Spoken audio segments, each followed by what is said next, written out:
नमस्ते बच्चों। समाज सुधार और धार्मिक सुधार आंदोलन की जिन साधारण विशेषताओं के बारे में मैंने कल आपको जानकारी दी थी, उसी को आगे बढ़ाते हुए आज मैं सामाजिक सुधार की दिशा में किए गए प्रयासों के बारे में जानकारी देने जा रहा हूँ। और इस कड़ी में मैं सर्वप्रथम उन महान समाज सुधारकों का नाम लेना चाहूँगा जिन्होंने भारत में समाज सुधार के प्रारंभिक संगठनों को बनाने में विशेष भूमिका निभाई थी।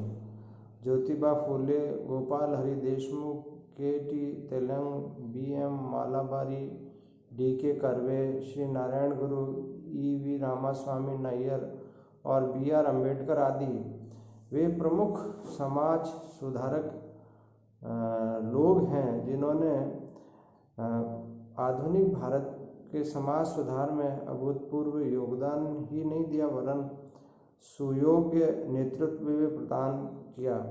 मोटे तौर पर समाज सुधार समाज सुधार अभियान के दो मुख्य उद्देश्य थे। पहला, समाज में स्त्रियों की दशा में सुधार लाना और दूसरा, समाज में अस्पृश्यता को दूर करना। स्त्रियों की दशा में सुधार के प्रयास में बहुत से लोगों ने, विशेष रूप से समाज के जो अग्रज लोग थे, वे स्त्रियों की दशा की शोचनीय व्यवस्था के कारण अत्यंत परेशान थे और जो समाज में स्त्रियों की कोई पहचान नहीं थी, उनकी ऊर्जा एवं योग्यता के पर में हमेशा प्रश्न चिन्ह लगा रहता था। पर्दा प्रथा, सती प्रथा, बाल विवाह जैसी बुराइयां घोर व्याप्त थी और यहाँ धर्म का कोई लेना देना नहीं था। हिंदू और मुस्लिम दोनों समाज में महिलाएं आर्थिक और सामाजिक रूप से पुरुषों पर आश्रित थीं। उन्हें शिक्षा की लगभग नगण्य दी जाती थी और संपत्ति का उन्हें कोई अधिकार नहीं था। विवाह में भी उनकी कोई सहमति नहीं ली जाती थी। इस तरह से देखा जाए तो अनंत समस्याएं थीं जो तत्कालीन महिलाएं झेलती थीं। ऐसी कड़ी में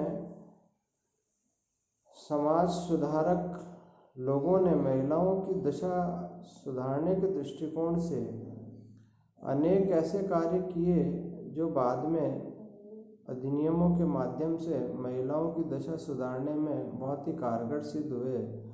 और महिलाओं की स्थिति में सुधार हेतु जो विशेष कदम उठाए गए, उनमें से सबसे पहले सती प्रथा 1829 में राजा राम मोहन रॉय के सशक्त नेतृत्व के परिणाम स्वरूप और उनके अथक प्रयत्नों से सरकार ने सती प्रथा को दंडनीय अपराध घोषित कर दिया और 1829 में सती प्रथा के विरुद्ध एक कानून पास किया और इसके 17वें नियम के अनुसार विधवाओं को जीवित जलाना बंद कर दिया गया।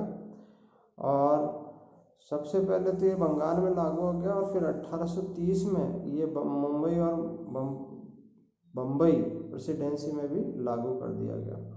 इसी प्रकार से शिशुवध की जो कुरीति चल रही थी उसको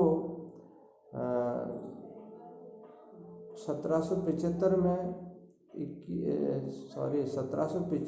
में बंगाल में 21वें अधिनियम और 1804 में तीसरे अधिनियम के अनुसार इसे कानूनी तौर पर शिशु हत्या को मानव हत्या के बराबर अपराध घोषित कर दिया गया और 1870 में इस प्रथा को रोकने के लिए कुछ और कानून बनाए गए।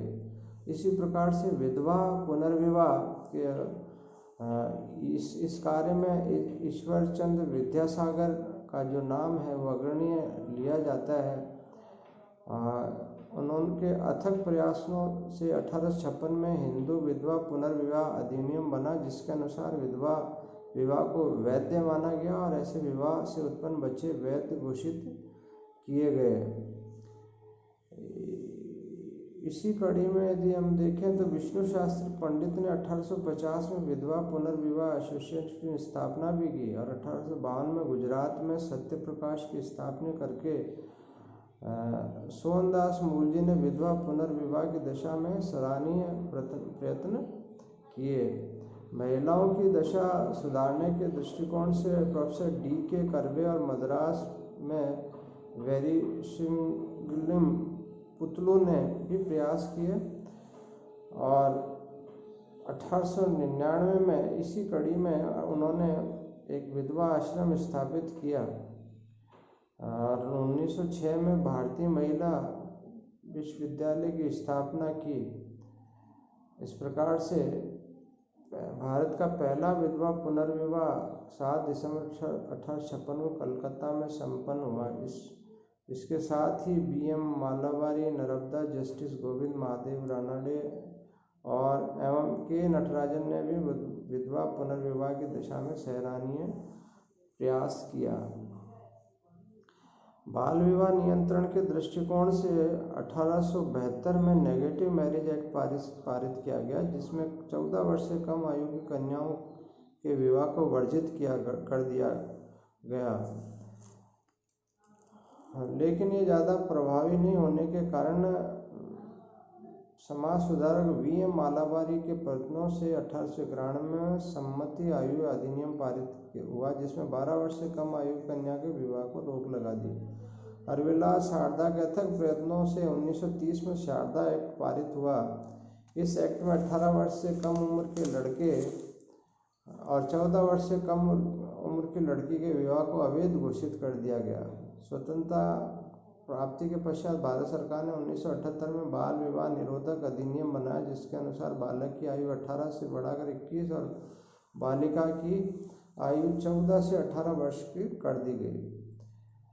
महिलाओं को सशक्त दृष्टिकोण से स्त्री शिक्षा पर भी बल दिया गया और 19वीं शताब्दी में जो एक भ्रांति थी कि महिलाओं को शिक्षा की अनुमति नहीं है, उसको नकारते हुए 19वीं शताब्दी के 1819 में सबसे पहले ईसाई मिशनरियों ने प्रयास प्रारंभ किया और उस कड़ी में उन्होंने कलकत्ता तरुण स्त्री सभा की स्थापना की।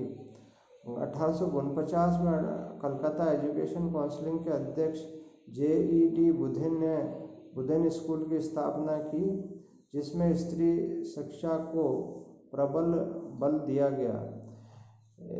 स्त्री शिक्षा के क्षेत्र में ईश्वरचंद विद्यासागर का नाम सबसे अग्रणी आता है। इन्होंने लगभग 35 बालिका विश्वविद्यालयों की स्थापना की और स्त्री शिक्षा के क्षेत्र में बहुत योगदान दिया। 1854 के चार्ल्स वुड के डिस्पैच में स्त्री शिक्षा को बढ़ावा देने पर बल दिया गया और 1914 में स्त्री चिकित्सा सेवा में स्त्रियों को नर्सिंग एवं मिडवाइफ के क्षेत्र में प्रशिक्षण देने का सराहनीय कार्य प्रारंभ हुआ। 1916 में प्रोफेसर D.K. कर्वे ने भारतीय महिला विश्वविद्यालय की स्थापना की और स्त्री शिक्षा के दिशा में एक मील का पत्थर स्थापित किया। इसी वर्ष दिल्ली में लेडी हार्डिंग मेडिकल कॉलेज की स्थापना हुई।